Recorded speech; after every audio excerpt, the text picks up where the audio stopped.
వైఎస్ఆర్ చేయూత 2023-24 సంవత్సరానికి సంబంధించి provisional eligible list అయితే రిలీజ్ అవ్వడం జరిగింది. ఇక్కడ ప్రొవిజనల్ ఎలిజిబుల్ లిస్ట్ అని ఎందుకు చెప్తున్నానంటే ఈ లిస్టులో మార్పు అయితే జరగచ్చు. అంటే ఈ ప్రొవిజనల్ ఎలిజిబుల్ లిస్టులో ఎవరి పేర్లు అయితే ఉన్నాయో వారిలో ఎవరైనా ఇనెలిజిబుల్ క్యాండిడేట్ ఉంటే, అంటే ఇన్కమ్ ట్యాక్స్ పేరు కానీ, ఎలక్ట్రిసిటీ కన్జంప్షన్ ఎక్కువ ఉందని కానీ, ఇలా ఏ విధమైన కారణం చేతనే ఇనెలిజిబుల్ అయ్యి వారి పేరు అనేది ఫైనల్ లిస్టులో ఉండకపోవచ్చు.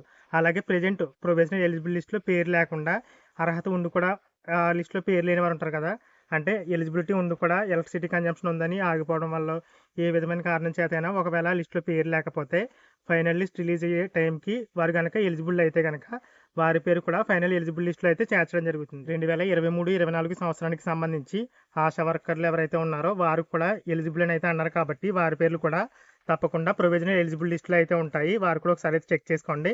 అలాగే ఈ లిస్ట్ అనేది సచివాలయ వెల్ఫేర్ అసిస్టెంట్ లాగిన్లో కానీ లేదంటే ఇతర సచివాలయ సిబ్బంది లాగిన్లో కానీ అందుబాటులో అయితే ఉంటుంది. మరొక 2-3 రోజుల్లో సచివాలయం వద్ద ఈ ప్రొవిజనల్ ఎలిజిబుల్ లిస్ట్ అయితే డిస్ప్లే చేస్తారు.